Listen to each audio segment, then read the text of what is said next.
and you're still watching the 16th season of the NAASCU. I was actually talking to Mike Ayanayan before the game starts, and according to him, that there is no special instruction from Coach Elvis coming into this game. But what Coach Elvis told him was that they just have to do the usual, follow the system, and defend hard, especially on the import of ENDERUN Titans, which is Wabo Collins. So for Mike, he will just do whatever he can to help the team, and will take this game one possession at a time. Noel and Coach Jude. And those possessions have been mounting now for the Dolphins as they have now gotten their biggest lead of the game here, Coach Jude. What is ENDERUN not doing right at this point? Well, right now they're really struggling with their offense. Whenever they get the ball inside, everybody from the PCU defense just clogs the lane. And then they haven't been really making their open shots. Foul will be called on Errol Villar, trying to retrieve that. Another turnover. I'm curious to find out how many turnovers ENDERUN had in that first quarter. Well, ENDERUN had 4 against only 1 for PCU. But another big factor here is that PCU out-rebounded ENDERUN by 1 rebound in the first quarter. That's a big deal already for the Philippine Christian University. They are the smaller team in this matchup. However, they are up by 11 at this point. It's been a while since we've seen a basket from ENDERUN. Vidal still can't change that. Mark Gapdula finally gets a basket for the Titans. Well, a lot of their baskets actually come from those offensive boards and put back. Noel. Their outside shooting has really turned sour in this game so far. Yeah, they started out pretty hot from the outside. 1 3-pointer from Nunez, from Errol Villar, and from Michael De La Cruz. Here is Michael Ayanayan. Started this game with a 3. Sazon can't get the follow-up. Now all of a sudden, the PCU guns are also starting to get rusty. Vidal, De La Cruz. Vidal once again. High pick provided, De La Cruz. In and out on the 3.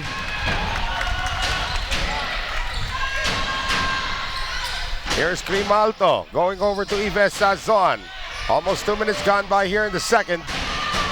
Ayanayan over Collins Wabo Kaptue. Can't get it to go. 27-18. Here's De La Cruz. Vidal penetrates. Reverse layup is good. That was a difficult shot there by Vidal, Noel. And a quick timeout by Elvis Tolentino. He's seeing his lead dwindle. It's now just a 7-point lead for the Dolphins.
Back with us here, ladies and gentlemen, at the Rizal Technological University Gymnasium. And this is just a really tough shot scored by John Vidal. This kid is nursing a fever. Wasn't supposed to play today, but look at him. That's how he's needed. 10 points in their last game, although it was a loss against the Philippine Merchant Marine School. They still need his leadership and his offense. He's actually pushed Michael De La Cruz into the 2-guard position. That's right, Noel. Well, this is the quarterfinals, and they definitely need Vidal's presence. Ayanayan has missed his last 4 attempts after scoring 16 points in the first period. Here's Vidal. ENDERUN Colleges holds a twice-to-beat advantage in this matchup. Villar can't follow up his first 3-pointer earlier. Here comes Yves Sazon. He's only got 2 points in this game so far. Sazon, of course, shares in the league record of having 45 in one game. Ayon, 5 consecutive misses now. De La Cruz pushing it up. Villar, quick swing over to Vidal. John Vidal can't get it to go. Mark Gatdula, a dive by Malto. He gets it over to Mescaliado. Great hustle by the Phil Norwegian. Yes, a good job on his part getting that ball. And now they have a chance here. Sazon moves over to the other side but still can't get it to go. He is 1 of 4 in the game. De La Cruz, good seal by Gatdula. Triple team. Gatdula still gets it to go. I don't know how he got that to go, Noel, against 3 blue shirts. Well, obviously we know, although Vicky Casiano pointed out that he looks like one of your former players, looks like Martin Antonio. But he actually plays like Ranidel De Ocampo. And we won't be surprised if Mark Gatdula lists Ranidel De Ocampo as one of his favorite players too deep. And there he goes again! Good trail job on Gatdula off that miss by Wabo. So that spitting image of Martin Antonio, you think? Maybe. Doesn't have the same body type though. Maybe just a little shorter version of Martin. But like the Ranidel De Ocampo comparisons have been going around the league already for this young kid. Gatdula with 7 points all here in the second quarter, and he has single-handedly chopped this lead down to just 2 from a high of 11 just a few moments ago. Yes, big run by ENDERUN thanks to the tough defense of the Titans. And we're gonna have Paulo Bautista seeing his first action of the game. Wabo Kaptue just clearing space, and just like that, the lead of PCU is gone. Yes, Wabo returned the compliment. That was a miss by Gatdula, and he was able to score on that follow-up. Here's Sazon, tumbling for 3. Can't get it to go. Malto tracks it down. Sazon on the penetration, drops it inside to Castro. Tumbling, 6 to shoot. Bautista facing up. Sazon, deep 3, short. Here comes De La Cruz, 1-on-2 situation. De La Cruz doesn't care. And that is almost tipped in by Villar. There's going to be a loose ball foul on Errol Villar as Tambiling goes down. That's going to be number 2 on the captain of ENDERUN. Well, a lot of action now on the floor, Noel. The game has certainly picked up. Well, this is a 9-0 run for ENDERUN Colleges. The score was 27-18 earlier. Bautista getting an earful from Elvis Tolentino. He took a 3-point shot, was not part of the play earlier. Vasquez, Tambiling, long 2, still nothing. He's got 1 triple in the game, and that's about it. Well, it's because ENDERUN has really been more aggressive this time in their defense. De La Cruz left open for 3, and that's the result. ENDERUN now on top, Coach Jude. Excellent pass by Wabo right there. That's an open look. Gave the open look to De La Cruz. Now a 12-0 run for ENDERUN. Tambiling still cannot end the run. Very difficult to penetrate against Wabo right there, waiting to block those shots. Wide body, knows how to play defense very well as we approach 4 minutes remaining in the second. Mark Nunez, Errol Villar intercepted by Tambiling. And that's going to be a deliberate foul in the backcourt. That's going to give 2 free throws for Von Tambiling. So this run could end, but what an impressive 12-0 run for the Titans. Yes, very impressive, but the quick hands of Von Tambiling anticipating that pass. They might actually not say deliberate on this one. Yes, because there was a defender ahead. That's that to fix the advantage foul, but I think he went for the ball. But they will stay with it. According to crew chief Ray Yante, it is a deliberate foul. It's not Gatdula, it's actually Villar. That's going to be Villar's 3rd.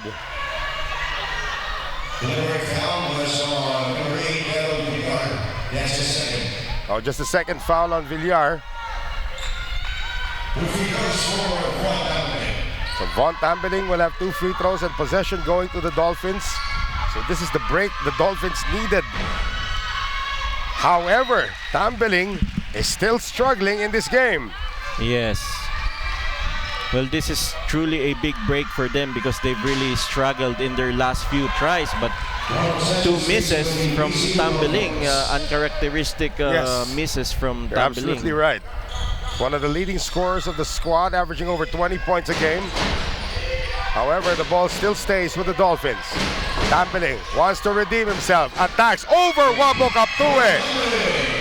So making up for those 2 free throws missed is the excellent drive from Tambeling. Long pass inside. Wabo Kaptue tries again, and Brent Palatao was helpless that time.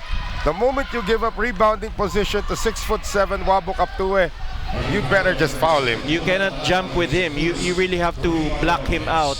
Take him away as far to the basket as possible. You can see there legendary NAASCU coach Ato Tolentino giving Palatao a few tips on that. Ato Tolentino was pretty good big man in his days in the PBA as well.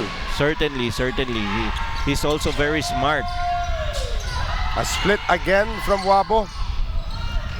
He's 2 of 4 from the line, and the 2-point lead can be erased by Von Tambeling. We are tied at 31. Well, Tambeling just splitting the defense there, getting through Wabo and was it Gatdula? Yes. Under the basket.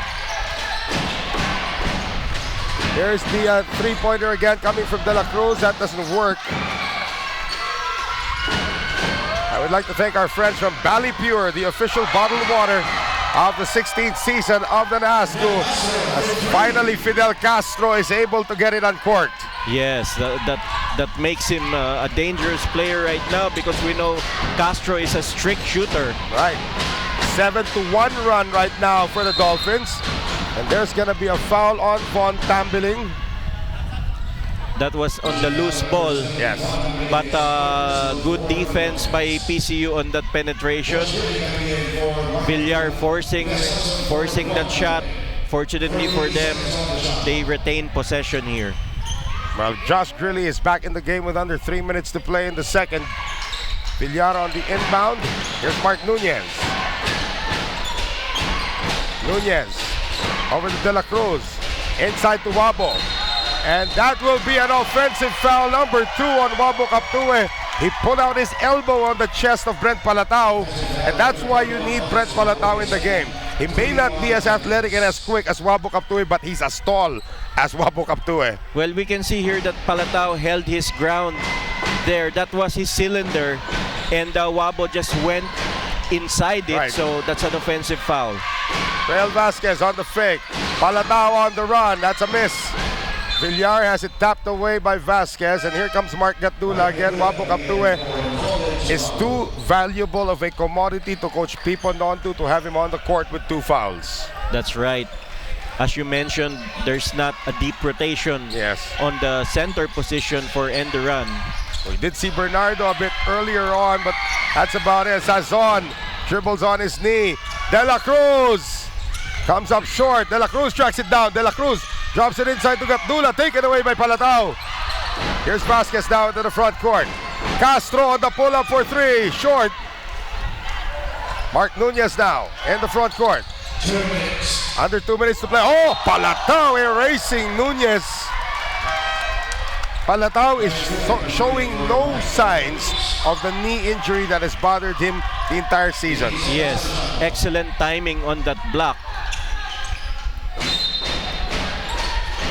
And a minute and 57 remaining. Oh, nice inbounds play to Dungan.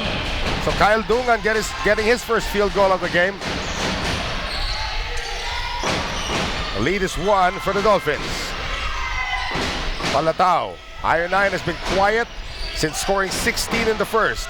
Castro driving. Castro can't score. Rebound picked up by Nunez. Nunez pushing it up now for the Titans. Villar spots Dungan, who can't shoot. Villar tries his 3. And there's Gatdula once again with another offensive rebound. Nunez Shot clock at 7. Nunez finds Gatdula. Gatdula tries to change directions. Grilly tries to keep it alive. Shot clock did not reset, and that will be a shot clock violation on Enderun. It's just really a tough defensive stance by the Dolphins. On every pass, there's no open shot, Noel, and whenever they penetrate, everybody just goes closing in on that offensive player. And that's why the outside shooting is very, very important. It's an important ingredient for Enderun. That's why they were able to get the number 3 seed, primarily because of their outside shooting. Ion 10 to shoot. Ion still can't buy a basket in the second. He's stuck at 16 points, all scored in the first. Villar, and he knows how to draw those fouls. That's number 1 on Ion. So Vidal checks back in for Nunez, and Ion was completely out of position that time. Yes, he was. Villar was able to get past him, and actually, Ion had help there, ready to catch Villar, but he fouled him. 2 for 2 for the captain of the Titans. So now the lead belonging to Enderun. 36 seconds remaining in this action-packed first half. Quality basketball now being shown by both squads. Ion still can't get it to go. He has missed his last 7 shots. Dungan gets it out now to Vidal. They will take the last shot. There's a difference of about 2 seconds between the clocks. Vidal penetrates, has it stripped, recovers, tries to drop it in. Sazon was there, and it's taken away by Enderun once again. Can they get it off? Vidal! That would have counted if it had gone, and that's going to do it for the first half of action. 35-34, Enderun Colleges coming back from 9 points down in the first period to enjoy this 1-point lead at the half. We will be back. Stay with us. We are live right here on BTV.